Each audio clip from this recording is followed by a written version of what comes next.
Okay, sailors, this is again Sunday, July 7th, 2024.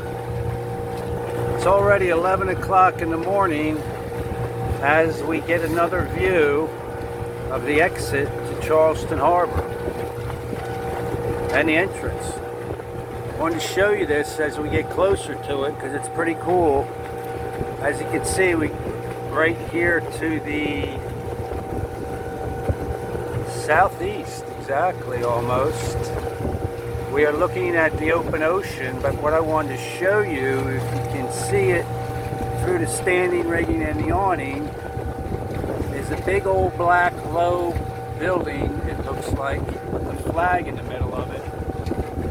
And that is historic Fort Johnson, which was the fort that guarded the entrance to valuable Charleston Harbor during the Civil War.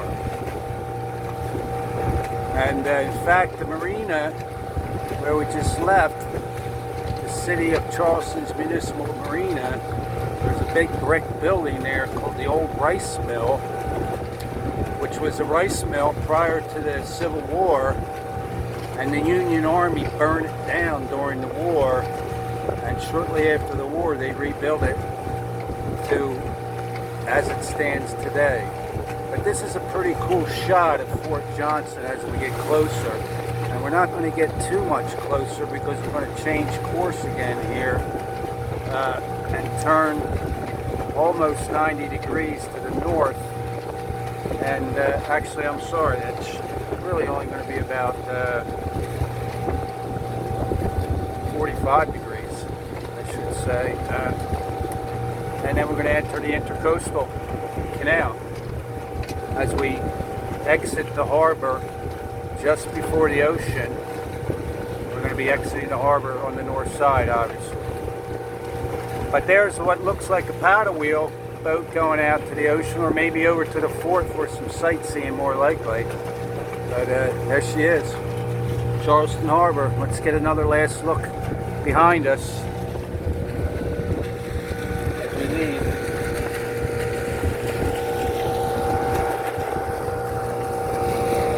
And there's Charleston, South Carolina.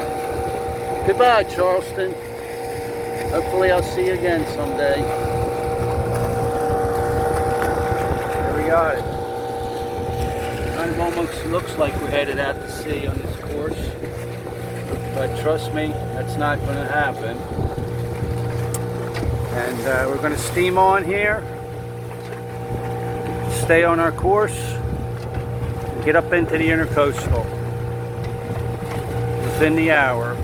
Actually, probably sooner than that. And I just spotted my red. I was a little off course, actually, folks. And that is the result of not having electronics on board, specifically a GPS, because it's almost impossible to accurately determine your set of drift off course as a result of wind and tide. And with this southeast wind now hitting about 12 to 15 knots as we approached the inlet, we were set off course about 15 degrees actually. But the point is, that offset doesn't sound like a lot, but trust me, 15 degrees is a lot. And the shorter the distance, the greater the effect of the offset. Actually, I'm sorry, correct that. The longer the distance, the greater the effect of the offset.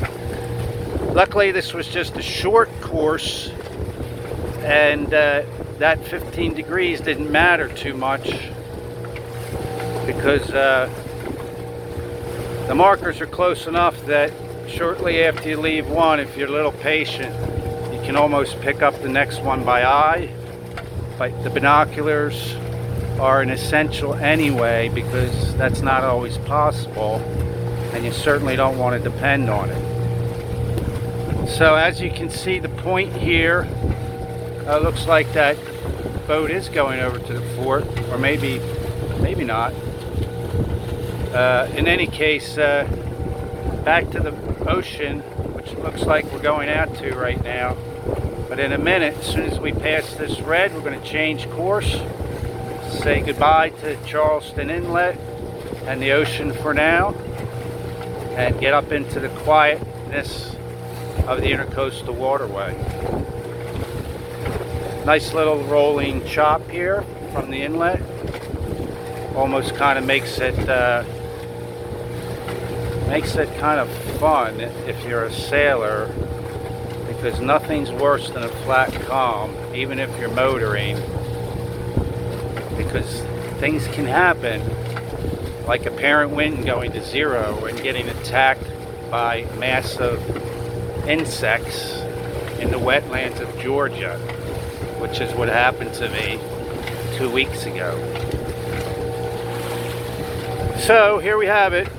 Maybe I give you a good view of this marker here. It's a red Iron Maiden sea buoy, and it is red number 2. You want to look at it on your chart for reference. And it's important to note here, as I pass this sea buoy, I'm giving it a lot of berth, meaning I'm rounding it widely because the wind is again pushing me towards it, and the tide is pretty much slack right now, so it's all about the wind. And we'll see what the water looks like going past this baby, but I can assure you it's going the same direction I'm going, and it's pushing me closer to it as we get closer to it. So I'm not even going to turn till I see that baby astern of us, and then we'll get on our next course, which is 48 degrees up into the inlet. There's the Iron Maiden. It's like we have some wildlife on top. That's a pelican, not an osprey. All right, got to change course here, so it is sailing vessel Vente Te, Whiskey Tango Hotel, 3077, out.